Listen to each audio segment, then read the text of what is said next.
क्या आपने कभी गौर किया है कि कभी कभी तो हम बैठे बैठे ही थक जाते हैं और कभी कभी हम बहुत ज्यादा काम कर लेते हैं और फिर भी हमें थकान महसूस नहीं होती। आप पूरे दिन घर पर बैठे रह सकते हैं, लेकिन पूरे दिन बैठने के बाद जो ऊब पैदा होती है वो हमारे शरीर को निढाल कर देती है, हमें थका देती है। लेकिन वहीं अगर हम कोई खेल खेलते हैं तो हम उसमें खूब भागा दौड़ी करते हैं, खूब शरीर को थकाने की कोशिश करते हैं, लेकिन खेलने के बाद एक चुस्ती महसूस होती है, जैसे शरीर का रोम रोम खिल उठा हो। अगर आप देखें तो ये बात अपने आप में विरोधाभास है। भाई प्राकृतिक रूप से होना तो ऐसा चाहिए कि आदमी जब खेलता है तो उसका शरीर थकता है, इसीलिए खेलने के बाद उसे थकावट महसूस होनी चाहिए। और जब आदमी खाली बैठता है तो वो अपने शरीर को थका ही नहीं रहा, वो तो आराम कर रहा है, तो फिर उसे थकावट क्यों महसूस होती है खाली बैठने में? अगर आप इसका जवाब जानना चाहते हैं तो इसका जवाब है हमारे मन की ऊब। जहाँ तक शरीर की बात है, शरीर को थकाने से मन नहीं थकता, और अगर आपका मन थक जाता है तो आपका शरीर साथ नहीं देता। ऐसा ही होता है खाली बैठने में, और मन की इस ऊब को हम तनाव कहते हैं। आज की जो कहानी मैं आपको सुनाने वाला हूँ उसमें आपको तनाव के बारे में संपूर्ण जानकारी मिल जाएगी, और अगर आप तनाव को समझ लेते हैं तो आपके जीवन से दुखों का मिटना निश्चित है, क्योंकि दुख तनाव के कारण ही पैदा होते हैं। तो चलिए इस कहानी से हम तनाव को समझते हैं। इससे पहले कि आप इस कहानी में खो जाएं, इस चैनल को सब्सक्राइब जरूर कर लें। तो चलिए कहानी शुरू करते हैं। ये उस समय की बात है जब बुद्ध आम्रवन में अपना समय व्यतीत कर रहे थे। उस समय तक बुद्ध की ख्याति दूर दूर तक फैल चुकी थी। काफी दूर दूर से लोग अपनी चिंताओं और दुखों के बारे में बुद्ध से समाधान खोजने के लिए आते थे। ऐसे ही एक दिन जब बुद्ध आम्रवन में अपने शिष्यों को उपदेश दे रहे थे तो एक अधेड़ उम्र का आदमी अपने 22-23 साल के लड़के को साथ लेकर बुद्ध की तरफ चला आ रहा था। बुद्ध ने एक नजर उन पर डाली और उपदेश में बैठने के लिए कहा। जब उपदेश खत्म हुआ तो बुद्ध ने उस आदमी को अपने पास बुलाया और अपने पास बैठने का इशारा किया। जंगल में हरियाली छाई हुई थी और सुहाना मौसम था। जंगल से भांत भांत के पक्षियों की आवाज वहां पर गूंज रही थी। इसके बाद बुद्ध ने उस आदमी से आने का कारण पूछा। इस पर वो आदमी कहता है कि हे तथागत, मैं 2 दिन की यात्रा करके अपने बेटे को आपसे मिलवाने के लिए लाया हूँ। ये मेरा इकलौता पुत्र है। ये हमेशा थका थका रहता है। ऐसा लगता है कि इसके शरीर में कोई जान ही नहीं है, कोई प्राण ही नहीं है। अगर हम इससे कुछ कहते हैं तो ये हमारी छोटी छोटी बातों पर गुस्सा करता है। इसकी देखने की क्षमता भी उम्र से पहले ही कमजोर हो गई है और इसके बाल भी पकने लगे हैं। मुझे तो कुछ समझ नहीं आता कि ये सब हो क्या रहा है। भला इतनी कम उम्र में ये इतनी बड़ी उम्र का लगता है। हे बुद्ध, मैं अपने बेटे को लेकर बहुत चिंतित हूँ। जब मैं अपने बेटे को चिकित्सकों के पास लेकर गया तो उन्होंने कुछ औषधियाँ देकर कहा कि अपने बेटे को तनाव कम लेने दिया करो। वो अपने दिमाग में तनाव लेता है और इसी वजह से उसकी ऐसी हालत हो रखी है। लेकिन उनके लाख बताने पर भी मुझे तनाव का मतलब समझ में नहीं आया। मुझे पता ही नहीं कि तनाव होता क्या है और उसे कैसे उसके दिमाग से निकाला जाए। उसके लिए पहले तो मुझे ये समझना होगा कि तनाव होता क्या है, और इसीलिए बुद्ध, मैं आपके पास आया हूँ। कृपया करके मेरी इस समस्या का समाधान कर दीजिए। ये सुनकर बुद्ध उस लड़के को बड़ी गौर से देखते हैं। उसकी आंखों में देखते हैं, उसके चेहरे को देखते हैं और फिर उसके हाथ की नब्ज भी देखते हैं।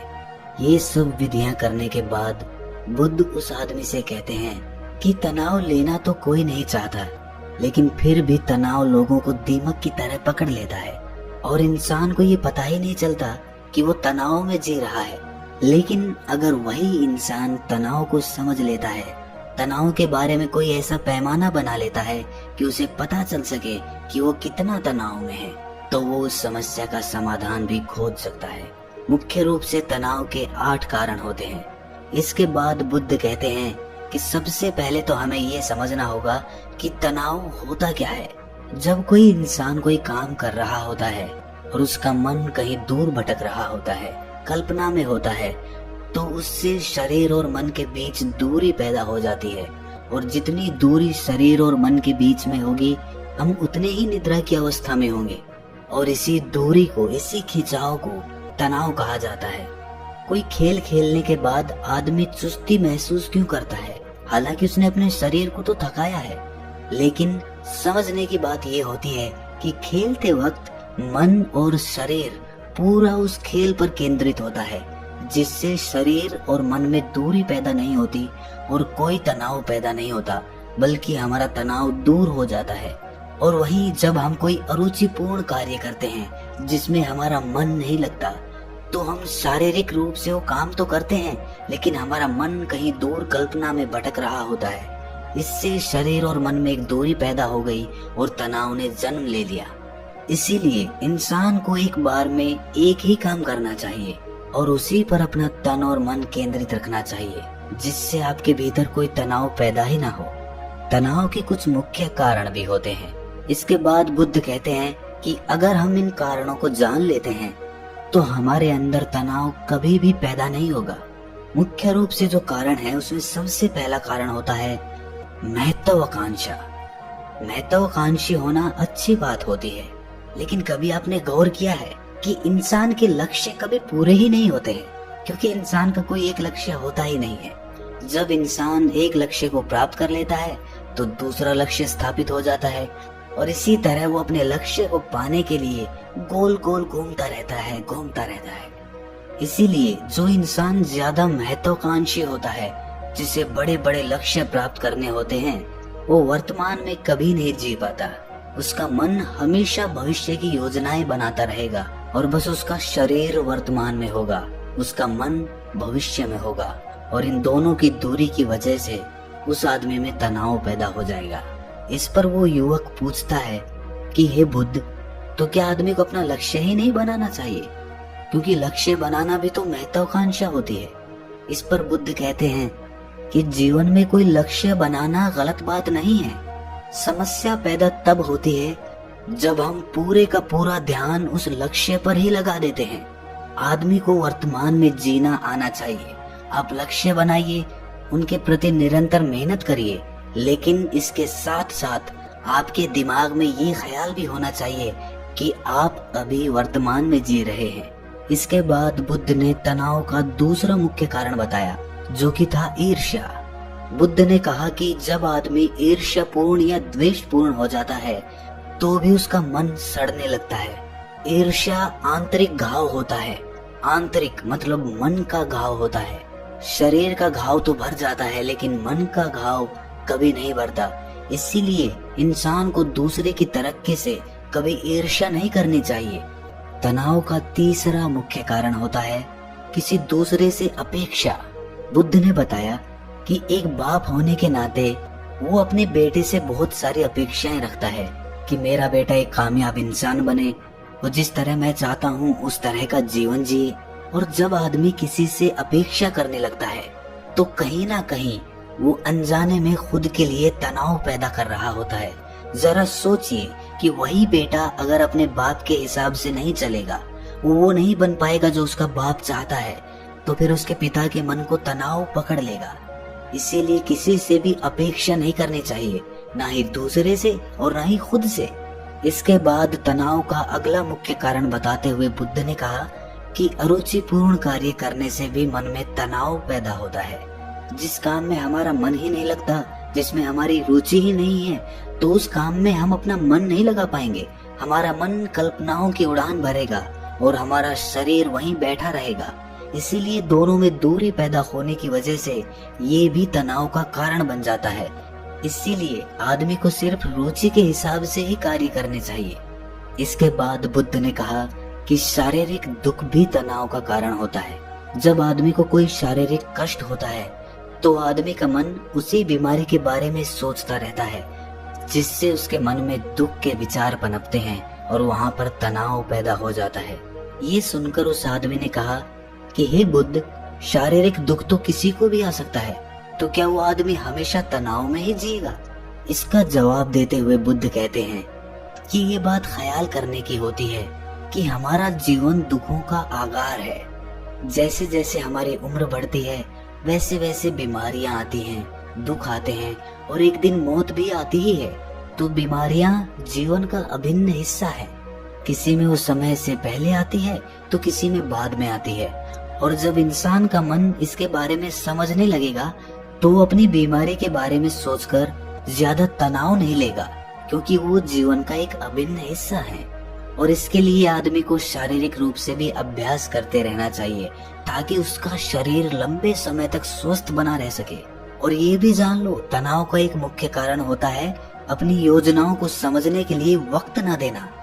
कुछ इंसानों के मन में कोई ख्याल पनपता है और वो उस पर बिना सोचे समझे कार्य करना शुरू कर देते हैं, और जब उस काम में उन्हें नाकामयाबी मिलती है तो वो तनाव से भर जाते हैं, क्योंकि उन्होंने वो काम शुरू करने से पहले उसके बारे में पूरी जानकारी नहीं ली थी। आदमी को कोई भी योजना बनाते वक्त उसके बुरे परिणाम के बारे में सबसे पहले सोचना चाहिए। हमें ये सोचना चाहिए कि अगर ये योजना कामयाब नहीं हुई तो फिर मैं क्या करूँगा। और इसीलिए अपनी योजनाओं को समझने के लिए पूर्ण वक्त देना, पूरा वक्त देना, ताकि भविष्य में उस काम के प्रति कोई तनाव पैदा ही ना हो। और सबसे आखिरी कारण जो तनाव का होता है वो होता है ज्यादा सोचना। निरंतर सोचते रहना भी एक बीमारी होती है, और इसको दूर करने के लिए आदमी को नित्य प्राणायाम और ध्यान करना चाहिए। ये सुनकर उस आदमी ने हाथ जोड़ते हुए बुद्ध से पूछा कि हे बुद्ध, मेरा बेटा तो अभी मात्र 23 साल का है और उसमें इतनी समझ भी नहीं है कि वो इतनी सारी बातों का एक साथ अनुसरण कर सके। कृपया करके तनाव मुक्त रहने का कोई आसान सा मंत्र बता दें, जिससे आदमी उस मंत्र का अनुसरण भी कर सके और तनाव मुक्त भी रह सके। ये सुनने के बाद बुद्ध ने कुछ सोचते हुए जवाब दिया कि इसके लिए एक छोटी सी विधि है। अगर तुम इतनी बातों का पालन नहीं कर सकते तो तुम एक बार में एक काम को करने पर ही ध्यान लगाओ। जो भी तुम काम कर रहे हो, बस एक काम एक बार में करो और उस काम को पूरा ध्यान लगाकर करो। अगर तुम्हारा ध्यान इधर उधर भटकता है तो जब याद आए तो वापस उसे उसी काम पर लगा दो। ये सबसे आसान और सबसे अच्छा तरीका है तनाव मुक्त रहने का। अगर तुम खाना खा रहे हो तो खाना खाने पे ही अपना ध्यान केंद्रित कर दो। अगर तुम चल रहे हो तो चलने पे ही अपना ध्यान केंद्रित कर दो। इससे तुम्हारा मन और तुम्हारा शरीर दोनों एक जगह पर रहेंगे और दोनों के बीच दूरी नहीं पैदा होगी, जो कि तनाव का मुख्य कारण होती है। दोस्तों, आज की युवा पीढ़ी एक बार में 2-2, 3-3, 4-4 काम एक साथ करती है। जैसे कि कोई आदमी खाना खाते वक्त टेलीविजन भी देखता रहता है, फोन पे बात भी करता रहता है और फिर बाद में कहता है कि मैं तो तनाव में रहता हूँ। जब 3-3 काम एक साथ करेगा आदमी तो तनाव पैदा होना तो लाजमी ही है, क्योंकि मन तो पूरा ध्यान लगाकर एक बार में एक ही काम कर सकता है। पूर्ण रूप से ध्यान दो चीजों पर कभी नहीं लग सकता। इसीलिए जहाँ तक संभव हो सके कोशिश कीजिए कि आप अपना ध्यान एक ही काम पर लगा पाएं। तो दोस्तों, कैसी लगी आपको ये कहानी कमेंट सेक्शन में जरूर बताना, और अच्छी लगी तो इस चैनल को सब्सक्राइब करना मत भूलना। तो मिलते हैं अगली कहानी में, तब तक के लिए अपना ख्याल रखें।